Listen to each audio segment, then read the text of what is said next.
أهلا بكم. محاولة اغتيال المعارض الجزائري أمير ديزاد في فرنسا.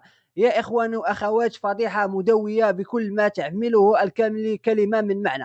الجزائر حاولت اغتيال المعارض الجزائري، والصحف الفرنسية تكشف التفاصيل في هذه الفضيحة المدوية التي زلزلت الجزائر وفضحتها أمام العالم.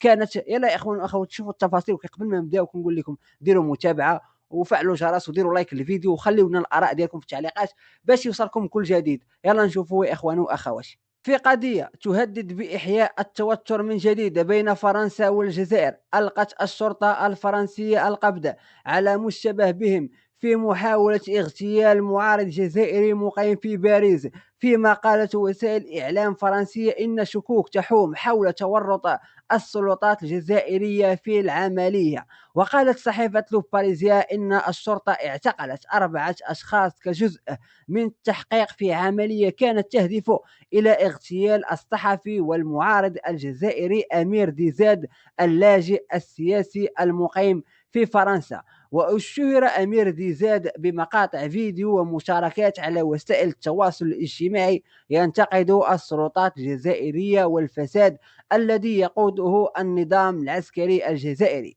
وهو السبب الذي سمح له بالحصول على وضع لاجئ في فرنسا. كما رفضت السلطات الفرنسية عدة مرات تسليمه للجزائر بناء على مذكرات اعتقال صادرة عن الدولة الجزائرية. وتنقل الصحيفة أن أمير ديزاد اختطف في 29 أبريل الماضي من قبل رجلين ادعيا أنهم رجال شرطة، وأخبراه أنه سينقل إلى أمستردام في هولندا لأن مسؤولا جزائريا يريد الدردشة معه. وتم تخديره قبل أن يطلق سراحه ويجد نفسه مرميا في الغابة.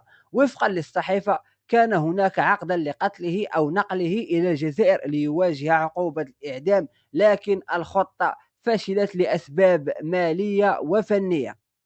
وتقول الصحيفة إنه وفقا للتحقيق تلقى أحد المشتبه بهم الأربعة الموقوفون من الشرطة الفرنسية أوامر من أحد أعضاء القنصلية الجزائرية في فرنسا. هذا العضو من القنصلية الجزائرية في فرنسا سيكون في الواقع ضابط خدمات سرية جزائرية، وتشتبه الشرطة الفرنسية في أنه مبعوث من النظام العسكري الجزائري، وهو مسؤول عن تنفيذ الانتقامات السرية في فرنسا. كيف ما شفنا يا إخوان وأخواتي، فضيحة مدوية تعلن عنها الصحافة الفرنسية. الجزائر كانت تحاول اغتيال المعارض الجزائري أمير ديزاد، وبغاو اختطفوه يا إخوان، واختطفوه للأسف اختطفوه، وكانوا بغاو يغتالوه يا إخوان وأخواتي.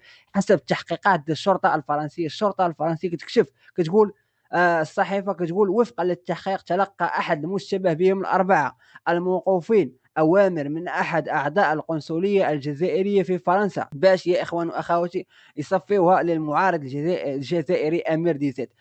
كتشوفوا يا إخواني وأخواتي فضيحة مدوية. الصحافة الفرنسية كتكلم على هادشي، الجزائر كتحاول تغتال المعارض الجزائري أمير ديزاد يا إخوان وأخواتي. باش تعرفوا هاد الجزائر نظام ديكتاتوري، نظام عسكري، نظام شمولي، نظام هش. تخيلوا يا إخوان وأخواتي معارض واحد باش يسكتوه بغاو يغتالوه يا إخوان وأخواتي، لأنه مليار في المية كيجبد لهم حقائق.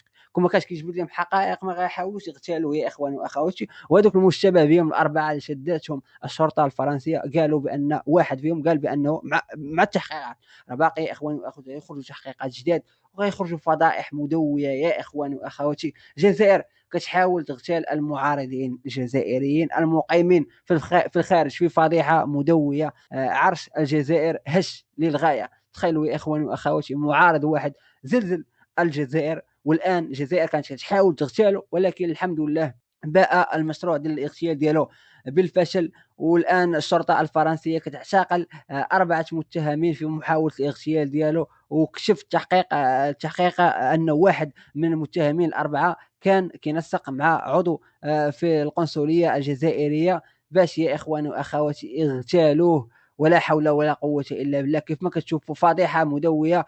كنقول لكم ديروا لايك للفيديو وخليوا لنا الآراء ديالكم في التعليقات، وديروا متابعة وفعلوا الجرس باش يوصلكم كل جديد. والسلام عليكم وشكرا جزيلا لكم وإلى اللقاء.